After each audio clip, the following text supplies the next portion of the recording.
Assalamualaikum warahmatullahi wabarakatuh.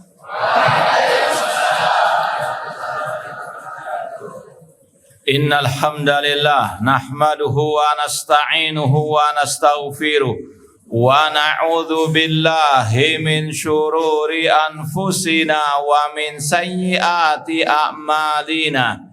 Man yahdihillahu fala mudhillalah wa man yudlil fala hadiyalah. Asyhadu an la ilaha illallah wahdahu la syarikalah wa asyhadu anna Muhammadan abduhu wa rasuluh.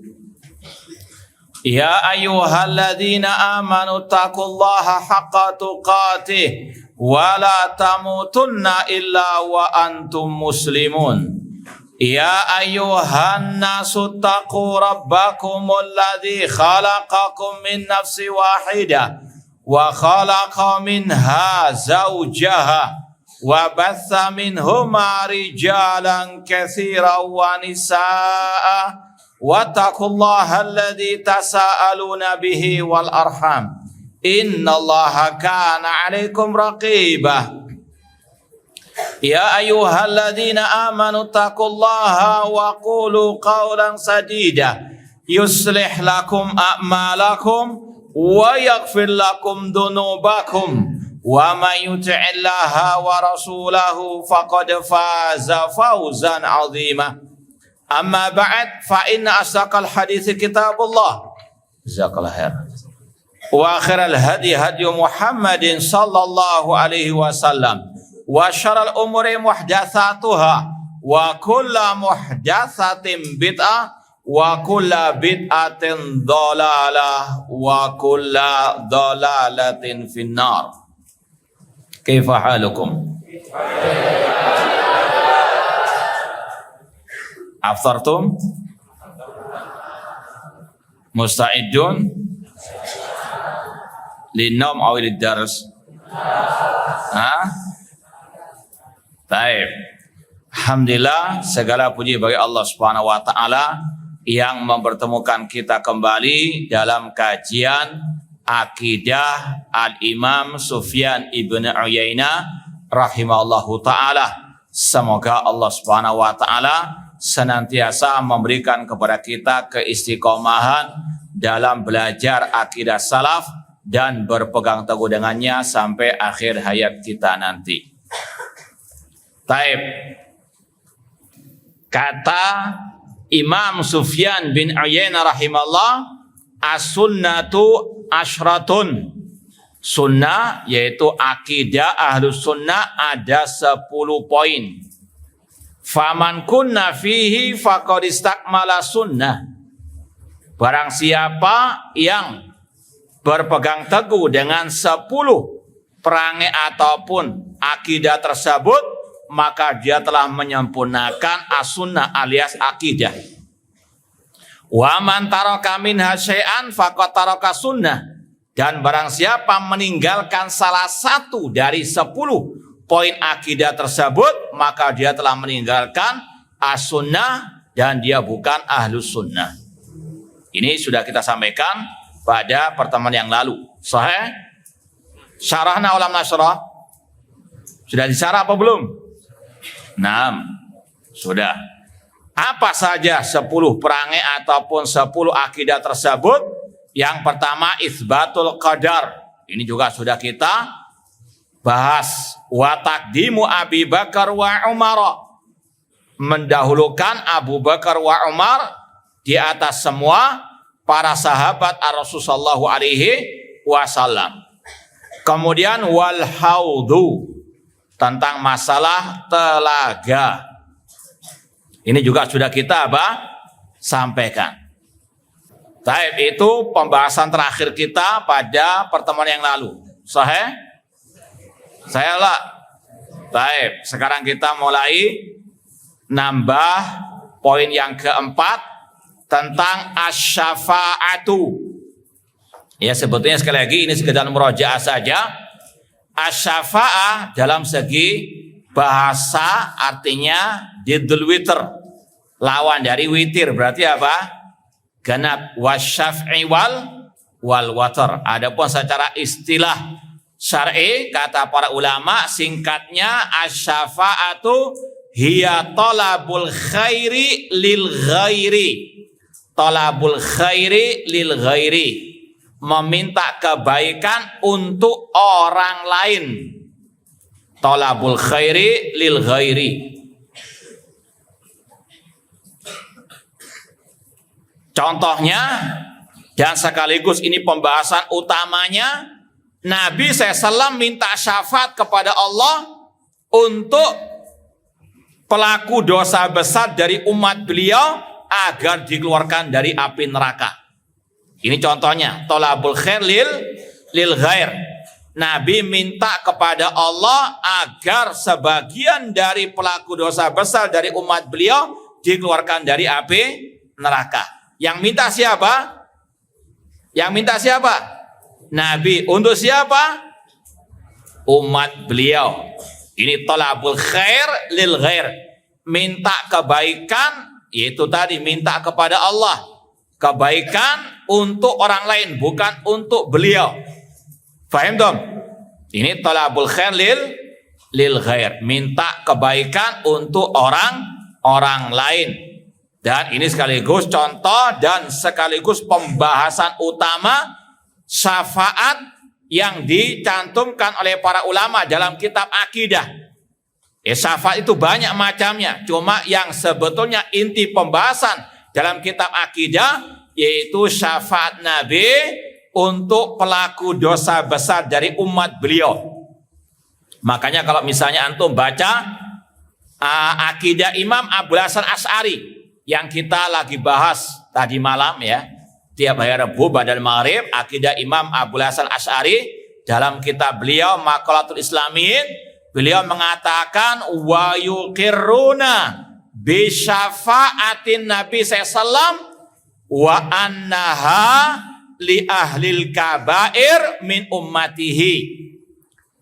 Ahlus sunnah, para ulama salaf alil hadis, mereka mengikrarkan adanya syafaat Nabi SAW, yaitu syafaat bagi pelaku dosa besar dari umat beliau. Dan itu yang Rasul sabdakan, syafaati li ahlil kabair min ummati. Syafaatku bagi para pelaku dosa besar dari umatku. Dan ini sekali lagi inti pembahasan syafaat dalam kitab-kitab akidah. Syafaat Rasul bagi pelaku dosa besar dari umat beliau untuk dikeluarkan dari api neraka. Dan ini dibahas oleh para ulama dalam kitab akidah secara khusus untuk membantah dua kelompok sesat, kelompok Al-Khawarij dan kelompok Al-Mu'tazilah yang mengingkari adanya syafaat Rasul bagi pelaku dosa besar. Kenapa mereka mengingkari? Karena tidak cocok dengan akidah sesat mereka, pelaku dosa besar kekal di dalam api neraka. Jadi itu ciri khas alil bid'ah. Mereka berkeyakinan dulu, kalau ada nas yang gak cocok, mereka tolak dengan berbagai macam alasan. Entah karena hadisnya mungkin kata mereka lemah, padahal yang lemah adalah akal mereka. Atau mengatakan hadisnya ahad dan seterusnya. Padahal sekali lagi hadisnya sahih, syafaati li ahlil kabair min ummati. Adapun bantahan kepada kelompok Khawarij tentang pelaku dosa besar itu tidak kekal dalam api neraka sangat banyak sekali. Innallaha la yaghfiru an yushraka bihi wa yaghfiru ma duna dzalika liman yasha. Allah tidak mengampuni dosa syirik, namun Allah masih mengampuni dosa selain syirik bagi yang dia kehendaki. Kemudian perlu ditegaskan juga asy-syafa'ah kulluha lillah. Semua syafaat di hari kiamat milik Allah. Dalilnya dalam surat Az-Zumar, nanti antum lihat nomor berapa itu ayatnya. Qul lillahi syafa'atu jami'ah. Qulillahi asy-syafa'atu jami'ah. Katakanlah milik Allah semua syafaat tersebut. Syafaat di hari kiamat. Maka haram syirik kalau minta syafaat kepada Nabi, kepada wali yang telah mati.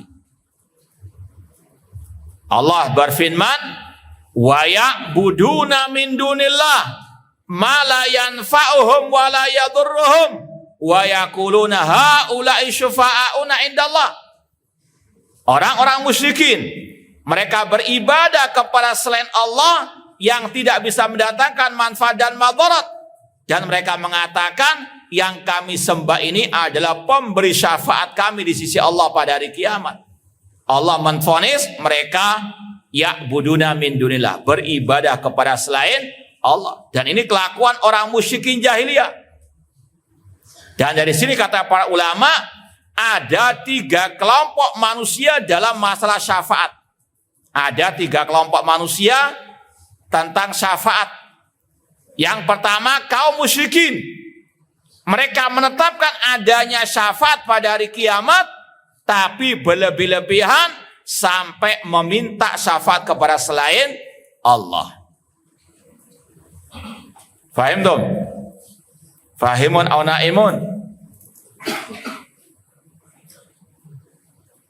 Kemudian kelompok yang kedua, kelompok tadi Khawarij dan Mu'tazilah yang mengingkari syafaat pada hari kiamat bagi pelaku dosa besar. Dan ini sekali lagi pembahasan inti kita. Penetapan syafaat dalam kitab akidah itu berkaitan erat dengan syafaat Rasul bagi pelaku dosa besar dari umat beliau. Adapun yang ketiga, ini Ahlus Sunnah wal Jamaah. Mereka menetapkan adanya syafaat pada hari kiamat, namun dengan syarat-syaratnya. Apa syarat syafaat pada hari kiamat? Izinullah li syafi' an yashfa' waridallah anil mashfu'. Yang pertama, izin Allah bagi yang memberi syafaat, dan yang kedua, ridha Allah bagi yang diberi syafaat. Anak ulang lagi, ada 3 kelompok manusia dalam menyikapi syafaat pada hari kiamat. Yang pertama tadi siapa? Kaum musyrikin, yang mereka menetapkan adanya syafaat namun berlebihan sampai meminta kepada selain Allah Subhanahu wa ta'ala. Kemudian yang kedua, kelompok Al-Khawarij dan Mu'tazilah. Mereka ngapain? Mengingkari adanya asy-syafa'ah, terutama bagi pelaku dosa besar dari umat Nabi Muhammad SAW. Kemudian yang ketiga tadi siapa? Ahlus Sunnah, yang mereka menetapkan adanya syafaat pada hari kiamat, namun dengan apa? Syarat-syaratnya. Apa saja syaratnya tadi? Izin Allah bagi yang memberi syafaat, dan yang kedua, ridha Allah bagi yang diberi syafaat. 2 syarat ini tercantum dalam surat An-Najm ayat 26. Surat An-Najm ayat 26. Allah berfirman, wa kam min malakin fis samawati la tughni syafa'atuhum syai'an illa min ba'di ayyadzanallahu liman yasha'u wa yardah. Berapa banyak malaikat-malaikat di langit yang tidak bermanfaat syafaat mereka sampai diizinkan oleh Allah dan diridhai oleh Allah Subhanahu wa ta'ala. Paham dong? Apa 2 syarat syafaat pada hari kiamat? Izin Allah bagi yang memberi syafaat, dan apa? Nah, adapun ayat-ayat yang lain juga ada ya tentang syarat-syarat tersebut meskipun secara terpisah. Man dalladzi yashfa'u indahu illa biidznih. Siapakah yang bisa memberikan syafaat di sisi Allah kecuali dengan seizin dari Allah Subhanahu wa taala. Taib, ma'asal muslimin ikhwani fillah wa akhwati rahimani wa rahimakumullah. Adapun syafaat-syafaat yang lain banyak macamnya. Selain yang satu ini, yaitu syafaat yang umum dan yang khusus bagi Nabi Sallallahu Alaihi Wasallam. Kalau mau kita sebutkan secara ringkas, ada dua syafaat yang umum dan yang khusus. Ya, ada syafaat yang umum dan syafaat yang khusus bagi Nabi. Kita sebut yang khusus dulu. Syafaat yang khusus bagi Nabi, yang pertama syafaat bagi paman beliau Abu Thalib untuk diringankan azabnya di hari kiamat di neraka.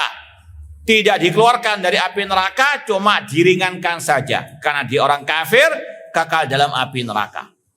Paham dong?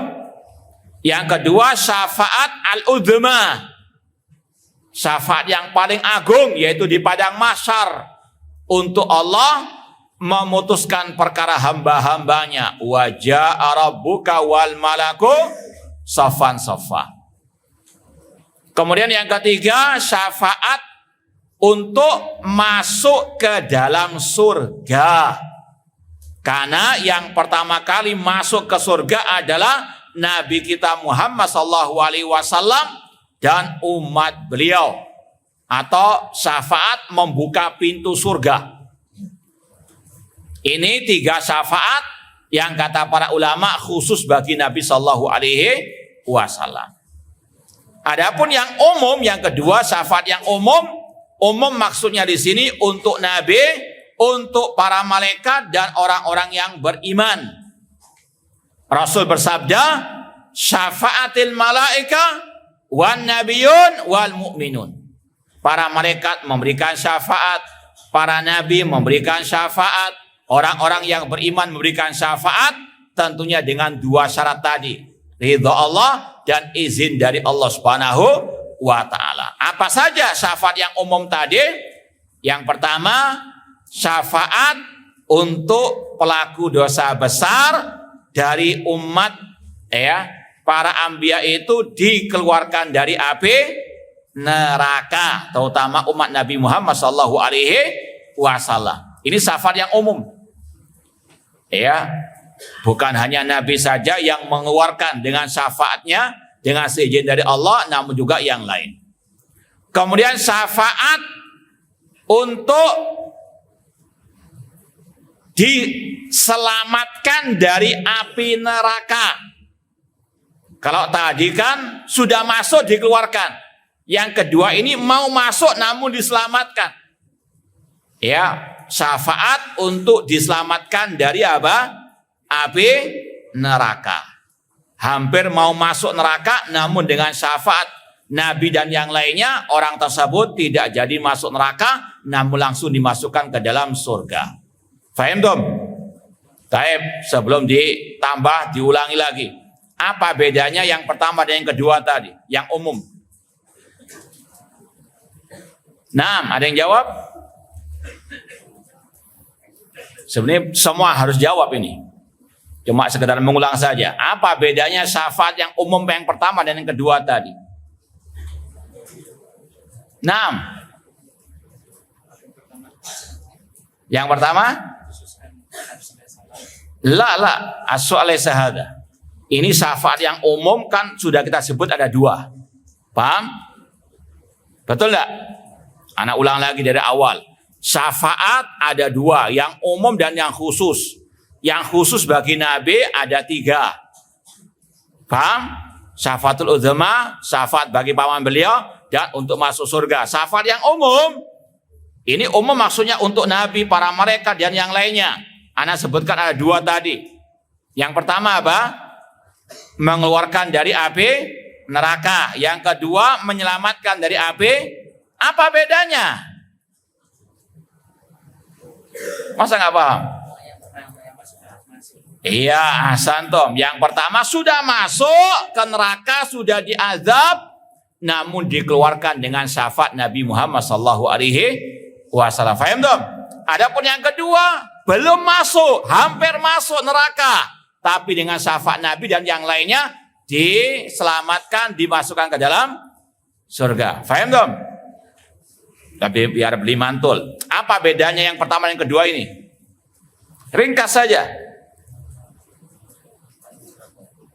Hah? Nah, majibu. Ngantuk semua ini kelihatannya. Ha? Yang pertama sudah masuk neraka, kemudian dikeluarkan. Yang kedua diselamatkan sebelum masuk neraka. Faham dong? Ah, jangan ngantuk. Komo. Istaiqidu. Kemudian yang ketiga, syafaat yang umum. Ini untuk meninggikan derajat di dalam surga. Ya, al-jannah darajat. Surga bertingkat-tingkat. Mungkin awalnya tingkat yang paling rendah. Dengan syafaat Nabi, para malaikat dan yang lainnya, dia naik tingkat di surga. Faham dong? Kemudian juga di antara bentuk syafaat yang umum, yaitu syafaat bagi orang yang amal baik dan jeleknya itu sama, 50%, 50%. Tasawat hasanatum wa sayi'atuhum, maka dia dimasukkan ke dalam surga langsung. Meskipun kejelekan dan kebaikannya apa? Sama. Faham dong?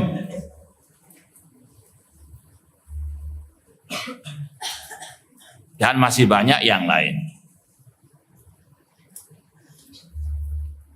Bismillah.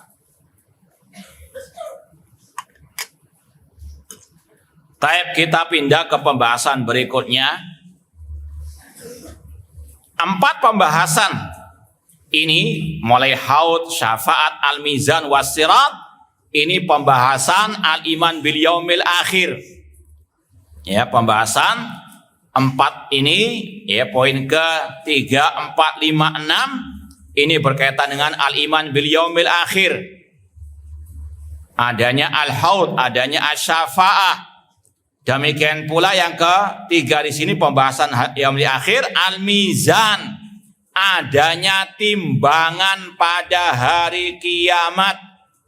Ahlu sunnah meyakini adanya mizanun haqiqiyun lahu kifatan.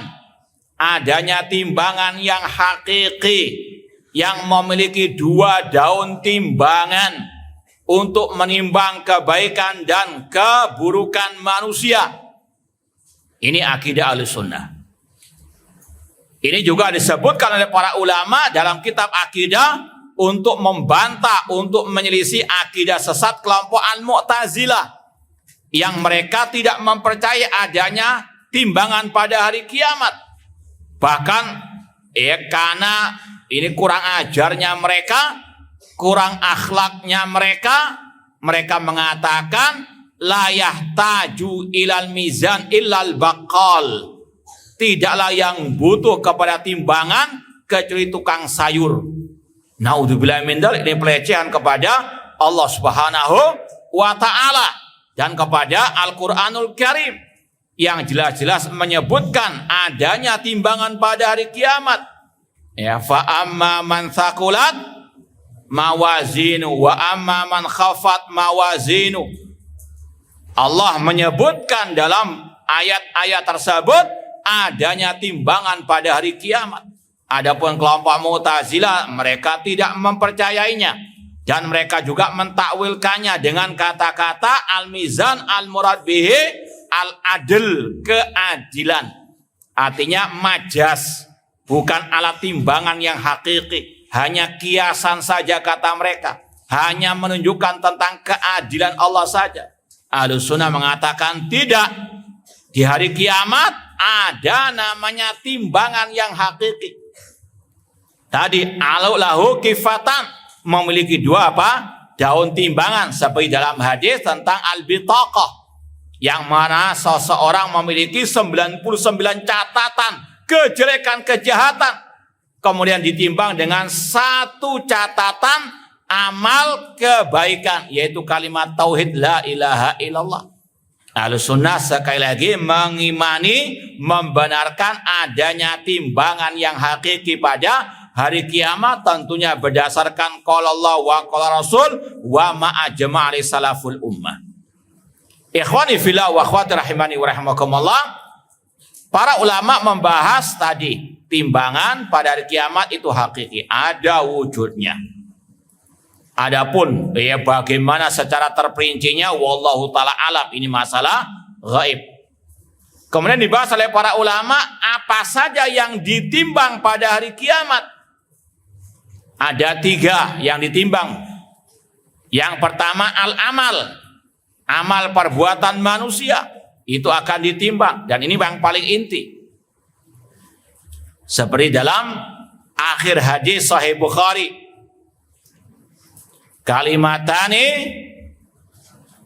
khafifatani ala lisan saqilatani fil mizan habibatai ar-rahman. Ada 2 ucapan yang ringan di lisan namun berat di timbangan, yaitu pada hari kiamat, dan dicintai oleh Allah Ar-Rahman. Subhanallah wa bihamdi subhanallahi al-azim. Rasul menegaskan 2 ucapan ini alias 2 amalan lisan ini akan ditimbang pada hari kiamat, dan itu sangat berat di sisi Allah Subhanahu wa taala. Yang ditimbang adalah apa? Yang pertama al-amal. Yang kedua yang ditimbang juga adalah al-bitaqah, catatan al-amal. Seperti yang sudah kita isyaratkan tadi, hadis yang dikenal dengan hadisul bitaqah, tentang seseorang yang memiliki 99 catatan kejelekan dan ditimbang dengan 1 catatan kebaikan, namun catatan yang baik itu mengalahkan yang jelek tersebut, yaitu kalimat tauhid la ilaha illallah. Semoga Allah Subhanahu wa taala menghidupkan dan mewafatkan kita di atas kalimat tauhid la ilaha illallah.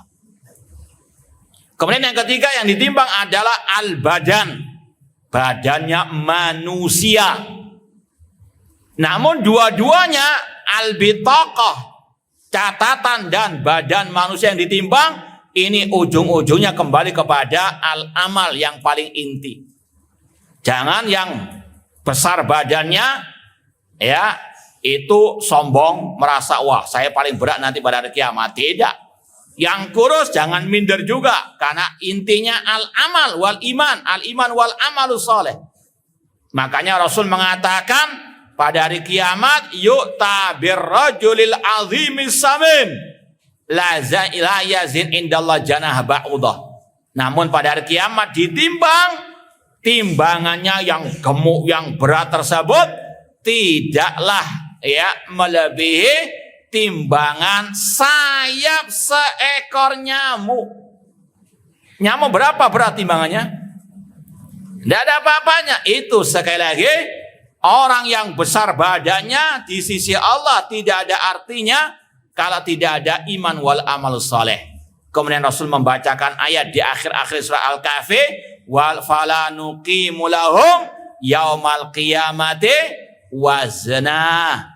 Dan kami tidak istilahnya menimbang sama sekali ya dari orang-orang kafir tersebut, karena wa qadimna ila ma amilu min amalin faja'alnahu haba'an mansur, amal mereka ditolak oleh Allah Subhanahu wa taala. Makanya Rasul mengatakan innallaha la yanzuru ila suwarikum wala ila ajsamikum. Allah tidak melihat kepada rupa kalian dan jasad mereka kalian, walakin yanzur ila qulubikum wa amalikum. Namun Allah melihat kepada hati dan amal perbuatan kalian. Dan juga dalam riwayat Abdullah bin Mas'ud radhiyallahu anhu ketika naik ke sebuah pohon, tersingkap betis beliau karena angin kencang. Sebagian sahabat yang dibawa mentertawakan beliau, namun kata Rasul lahuwa askal ya min Uhud yaumal qiyamah atau indallah azza wa jalla. Bahwasanya betisnya Abdullah bin Mas'ud yang kecil itu lebih berat di timbangan pada hari kiamat di sisi Allah Subhanahu wa taala daripada gunung Uhud. Gunung Uhud berapa beratnya? Nah, namun tidak ada ya sekali lagi istilahnya lebih ringan dibandingkan betisnya Abdullah bin Mas'ud radhiyallahu anhu karena iman wal amalu as-saleh. Maka dari sini kata para ulama falyatanafasil mutanafisun. Ya, semoga Allah Subhanahu wa taala memberatkan timbangan amal kebaikan kita di hari kiamat kelak. Kemudian dari pembahasan ini, ya, yang ditimbang itu adalah amal, catatan amal, yang ditimbang adalah badan, makanya dalam ayat disebut dalam bentuk jamak. Fa amma man sakulat mawazinu. Ini kalau ada yang bertanya, kok dalam ayat disebut dalam bentuk jamak mawazin, sedangkan dalam hadis tadi, riwayat Imam Bukhari di akhir sahihnya disebutkan sakilatani fil mizan. Mizan bentuknya apa? Mufrad. Musananya apa? Mizanani. Jamaknya apa? Mawazin. Dalam hadis disebut dalam bentuk tunggal mizan. Dalam ayat mawazin. Bagaimana mengkompromikannya? Yaitu tadi, karena yang ditimbang banyak maka disebut dalam bentuk jamak. Paham dong? Meskipun timbangannya cuma apa? Satu pada hari kiamat, namun bi'tibaril mauzunat, dilihat dari sisi yang ditimbang itu banyak, disebut dalam bentuk apa? Jamak. Intinya tidak ada kontradiksi antara penyebutan tunggal al-mizan dengan mawazin bentuk jamak. Faham tom? Baik.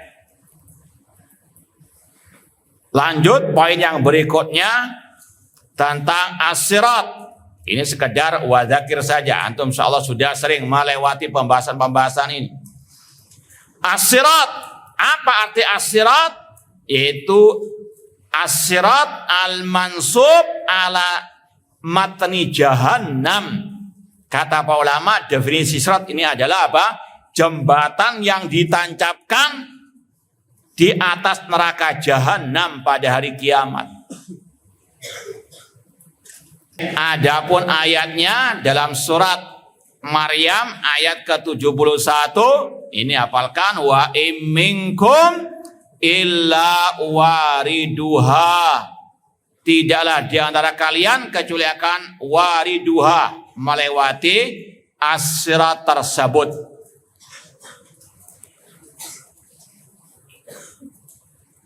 Sekali lagi ayatnya dalam surat Maryam ayat 71, wa imminkum illa wariduha. Tidaklah di antara kecuali kalian akan melewatinya. Semua akan melewati as-sirat. Bahkan para anbiya, mereka ketika melewatinya hanya bisa berdoa Allahumma sallim sallim. Ya Allah, selamatkanlah, selamatkan. Karena sangat amat mengerikan. Sebagaimana tadi dalam riwayat Abu Sa'id Al-Khudri radhiyallahu anhu dikatakan tentang ciri as-sirat tersebut, adaqqu minasya'ri, lebih tipis daripada rambut, wa ahaddu minasayf, dan lebih tajam daripada pedang. Ini riwayat sahabat Rasul Abu Sa'id Al-Khudri radhiyallahu taala anhu. Jangankan antum lewat sirat yang seperti itu, antum lewat jalan yang di situ itu, pinggir sawah itu, kadang-kadang perlu apa? Doa Allahumma salim salim daripada kejegur apa? Sawah. Ini apalagi lebih mengerikan dan jauh. Naudzubillahi min dzalik. Para anbiya hanya bisa berdoa Allahumma salim salim. Dan tadi keadaan manusia ada 3. Ada yang selamat 100% meskipun dengan berbagai cara melewatinya. Ada yang seperti kilat, ada yang seperti angin kencang lewat sirat tersebut. Ini semuanya selamat. Ada yang sampai merangkak namun tetap selamat. Adapun yang kedua, ini apa?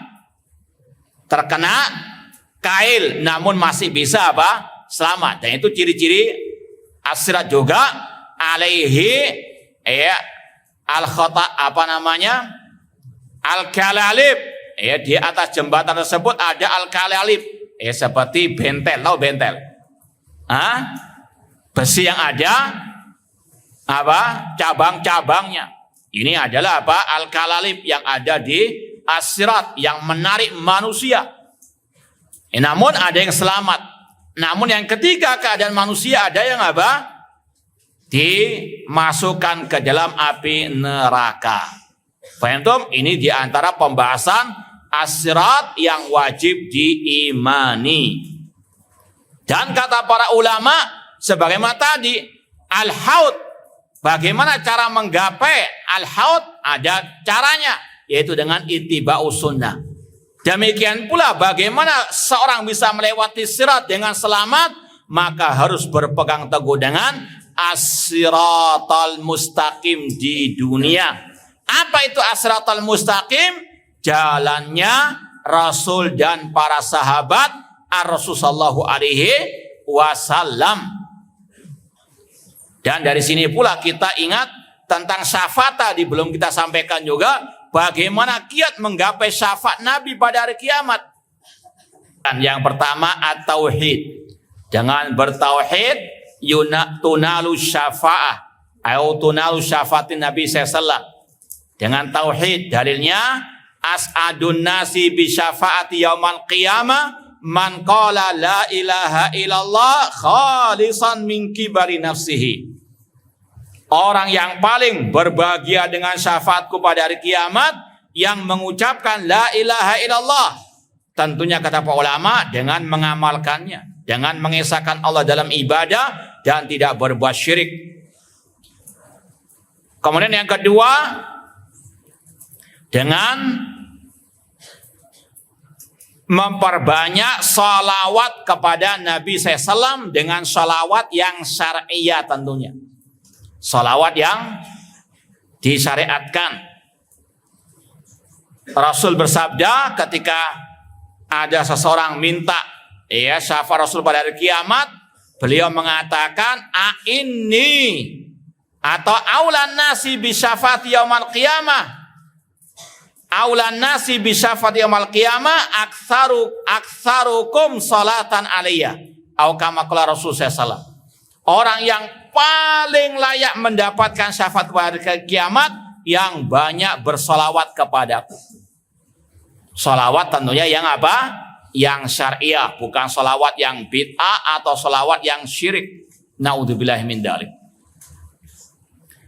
Kemudian yang ketiga, rajin membaca doa selesai azan. Rajin membaca apa? Doa selesai azan. Apa doanya? Allahumma rabba hadi da'wati tama wa salatil qa'imah. Rasul bersabda dalam hadis yang sahih, man qala hina yasma'un nida Allahumma rabba hadi da'wati tama dan seterusnya, halat lahu syafaati yaumal qiyamah. Kata Rasul, barang siapa yang selesai mendengar azan membaca doa Allahumma rabba hadi da'wati tama dan seterusnya, maka kata Rasul halal baginya syafaatku, alias baginya syafaatku, yaitu pada hari kiamat. Paham dong? Baik, kalau mau ditambahkan lagi di antara kiat menggapai syafaat Rasul, memperbanyak salat sunnah. Memperbanyak salat sunnah yang disunahkan oleh Nabi tentunya. Pertanyaannya, apakah ada salat sunnah raghaib? Iya, salat sunnah raghaib, ya kata Imam Nawawi, yaitu salat di awal Rajab itu bid'ah. Tidak ada salat sunnah khusus di bulan Rajab, tidak ada pula puasa khusus di bulan Rajab. Nah, kemudian yang kelima di antara kiat menggapai syafaat Nabi pada hari kiamat, yaitu mati di kota Madinah. Mati di kota Madinah, bukan mati bunuh diri, tidak. Ya, naudzubillah min dzalik. Namun memang dia tinggal di kota Madinah, kemudian meninggal di kota Madinah, maka dia akan menggapai syafaat Nabi pada hari kiamat. Atau mungkin dia umroh atau haji, kemudian takdir menjadikannya wafat di kota Madinah. Itu salah satu kabar gembiranya. Rasul mengatakan man istata'a an yamut bil Madinah falyamut biha fa innilahu syafi'un yaumal qiyamah. Barang siapa yang sanggup mati di kota Madinah, maka matilah di kota Madinah, karena aku akan memberikan syafaat baginya pada hari kiamat kelak. Faham dong? Ya, ini sekali lagi salah satu keutamaan tinggal di kota Al-Madinah. Taib. Sekarang kita lewati pembahasan as-sirat. Kita tambahkan lagi pembahasan yang berikutnya, wal imanu qaulun wa amalun. Kata Imam Sufyan bin Uyainah rahimahullah, iman adalah ucapan dan perbuatan.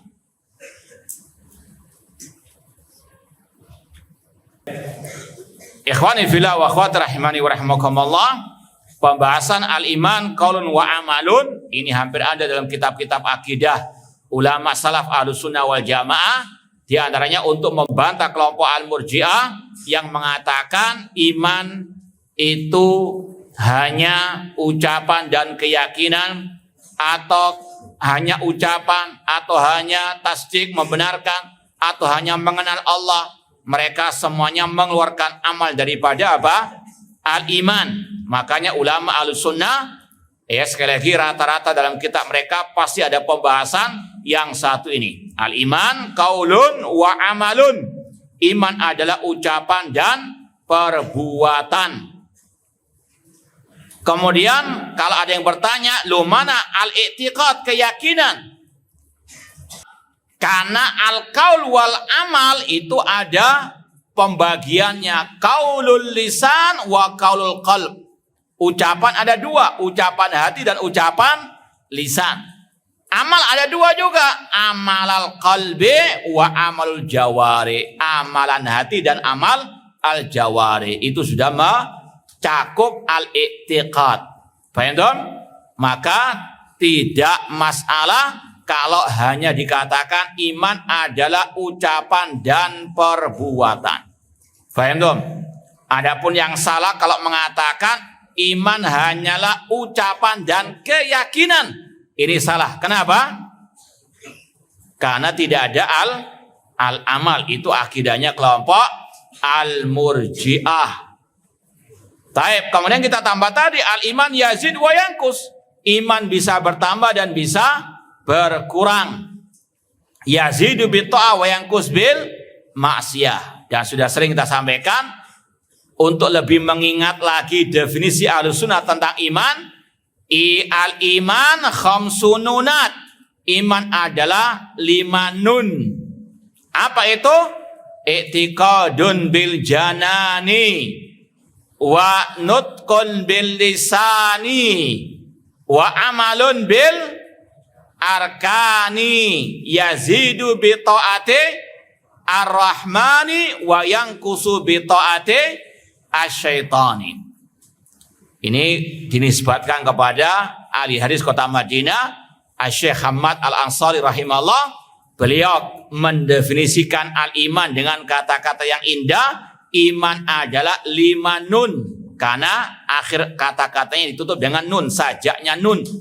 Al-iman i'tiqadun bil janani, keyakinan dalam hati, wa nutqun bil lisan, ucapan di lisan, wa amalan bil arkan, amalan dengan anggota badan, yazidu bi ta'atir rahman, bertambah dengan mentaati Allah ar-Rahman, wa yanqusu bi ta'ati asyaitani.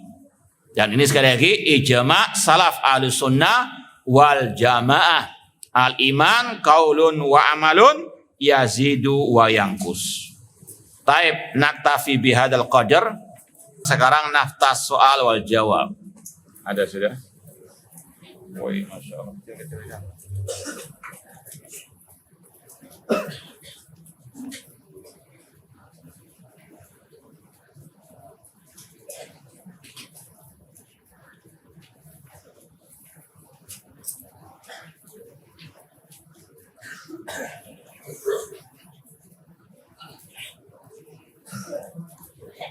Taib, ini ada pertanyaan, katanya kalau amal baik dan amal buruk sama, kita masuk neraka terlebih dahulu baru masuk surga. Apakah benar?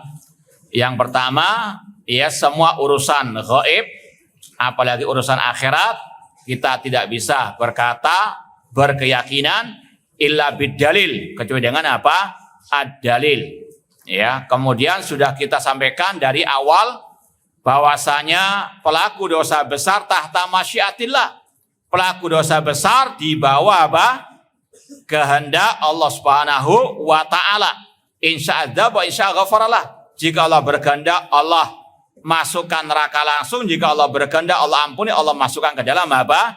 Surga. Adapun pembahasan tadi tentang masalah syafaat, tadi bahwasanya pelaku ya dosa dan pelaku ya, atau amal kebaikan dan amal kejelekan kalau 50-50, 50% sama, maka dengan syafaat Rasul langsung bisa masuk ke dalam apa?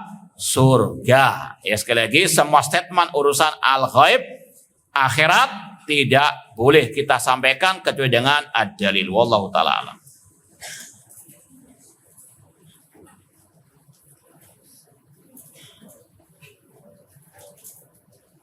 Ini juga sama, ada pertanyaan seberapa panjang sirat itu? Jawabannya wallahu taala a'lam. Nah, yang penting apa? Ihdinas siratal mustaqim. Berdoa untuk istiqamah di atas siratal mustaqim, jalannya Rasul dan para sahabat Rasul, dan betul-betul bersungguh-sungguh untuk megang teguh.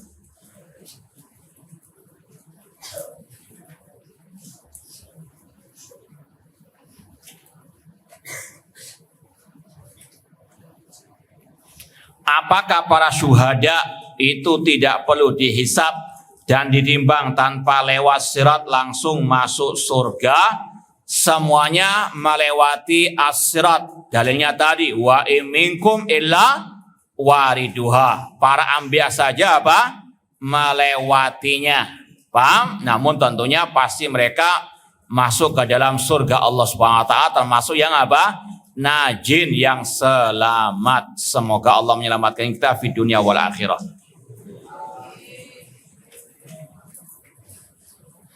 Apakah ada perbedaan antara mushaf dengan Al-Quran? Apakah keduanya kalamullah? Al-Quran kalamullah, ghairu makhluk. Wa man qala Al-Quran makhluk faqad kafara. Ya, barang siapa mengatakan Al-Quran makhluk maka dia kafir. Adapun mushaf, maka di situ ada Al-Quran yang merupakan kalamullah, ada pula kertasnya yang makhluk, ada pula tintanya yang makhluk, ada pula covernya yang makhluk, ada pula mukaddimah mungkin dari Depak, mukaddimah dari penerbit, itu semuanya adalah apa? Makhluk. Paham? Jadi al-mushaf itu lebih umum daripada Al-Quran. Ya, Al-Quran itu kalamullah, itu ada dalam mushaf. Paham? Ya. Ada mushaf sini.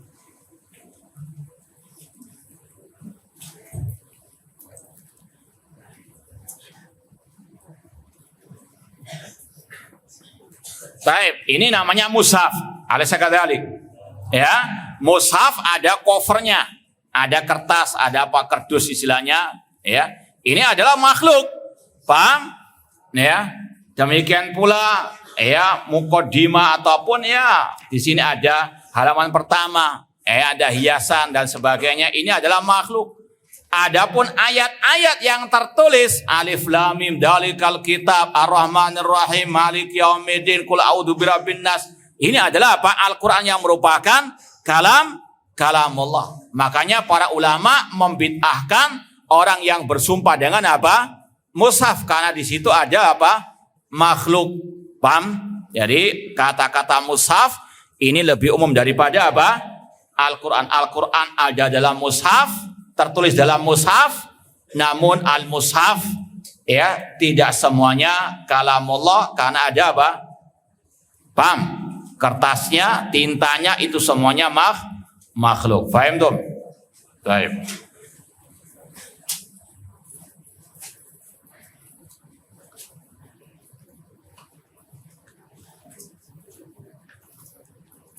Apakah orang tua akan masuk surga karena anaknya dia jadikan anak bermanhaj Ahlussunnah wal Jamaah? Naam, insya Allah anak yang soleh ya dan amalnya soleh, doanya kepada orang tuanya sangat bermanfaat ya, terutama ketika orang tuanya juga di atas tauhid dan as-sunnah, maka mereka akan bisa bertemu di surga sebagaimana firman Allah, jannatu adnin yadkhulunaha wa man salaha min abaihim wa azwajihim wa dzurriyyatihim. Surga Aden, orang-orang beriman memasukinya bersama orang yang beramal soleh dari orang tua mereka, anak-anak mereka dan pasangan hidup mereka, istri mereka ataupun suami mereka. Dan kita ingat Rasul bersabda, idza mata ibnu Adam in qata amalu illa min salasin. Manusia itu terputus amalnya ketika meninggal dunia kecuali 3, yaitu diantaranya apa? Waladin salihin yad'ulah, anak soleh. Kata Syekh Al-Albani rahimahullah, kata-kata as-soleh, anak soleh di sini ada makna yang tersirat bahwasanya kesolehan anak itu bermanfaat bagi orang tuanya. Orang tuanya sudah meninggal dunia, anak ketika beramal soleh, insya Allah apa halanya? Ya sekali lagi akan juga mengalir kepada orang tuanya. Bukan hanya doanya saja. Makanya Rasul mengatakan waladin soleh. Ada kata-kata apa? Soleh di sini menunjukkan kesolehan anak. Ya, akidahnya yang soleha, amalnya yang soleh. Ini bermanfaat bagi orang tua yang telah meninggal dunia. Di antaranya agar apa? Orang tuanya juga bisa meraih surga Allah Subhanahu wa ta'ala. Semoga Allah mengumpulkan kita semua dengan keluarga kita di surga kelak.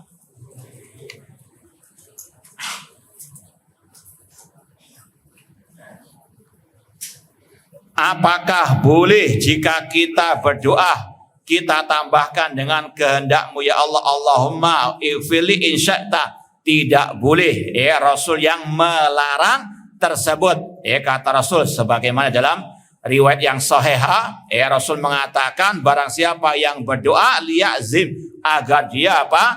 Betul-betul ada keyakinan al-azm diterima doanya, dan jangan mengatakan in syi'ta ya Allah, jika engkau berkehendak ya Allah. Itu kurang ajar kepada apa? Allah. Itu kayaknya apa? Enggak niat untuk apa?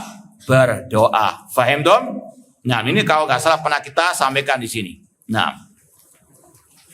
makanya kalau kita didoakan misalnya, semoga Allah memberikan kepada antum tambahan rezeki yang barokah. Jangan mengatakan insya Allah, namun katakan apa? Amin. Faham dong? Adapun hadis Rasul ketika ada orang sakit dikatakan tahurun, insya Allah ini bukan doa, ini min babil khabar. Orang yang sakit itu akan disucikan dosanya dengan sekehendak Allah Subhanahu wa ta'ala. Faham dong? La ba'sa tahurun, insya Allah itu min babil khabar. Nah, apa lafaz doa setelah adzan yang benar? Yaitu tadi Allahumma rabba hadhi da'wati tamah wassalatil qa'imah ati Muhammadanil wasilata wal fadilah wa bathu maqama mahmudadil ladzi wa atta. Enggak perlu pakai kata sayyidina. Paham dong? Itu tidak ada dalam hadis Rasulullah sallallahu alaihi wasallam.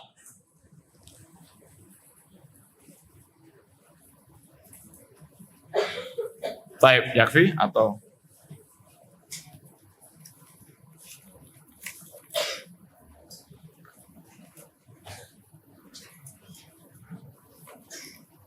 ya, ini pertanyaan yang sebetulnya akan kita jawab, kita jelaskan pada pertemuan yang akan datang.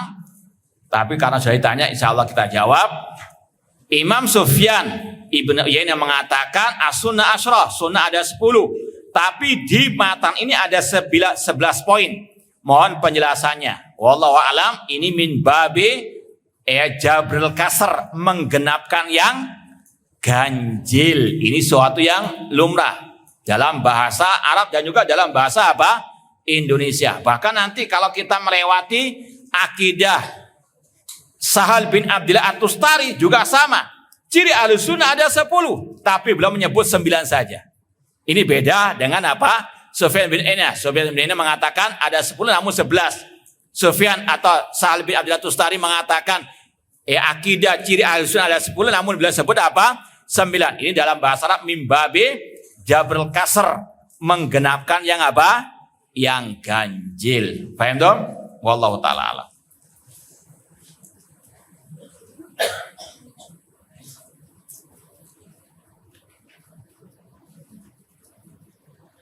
Halil iman bil yaumil akhir mukhtassun bi ummati Muhammad amun fi kulli syara'i.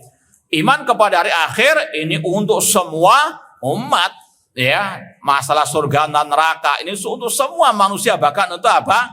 Al jin.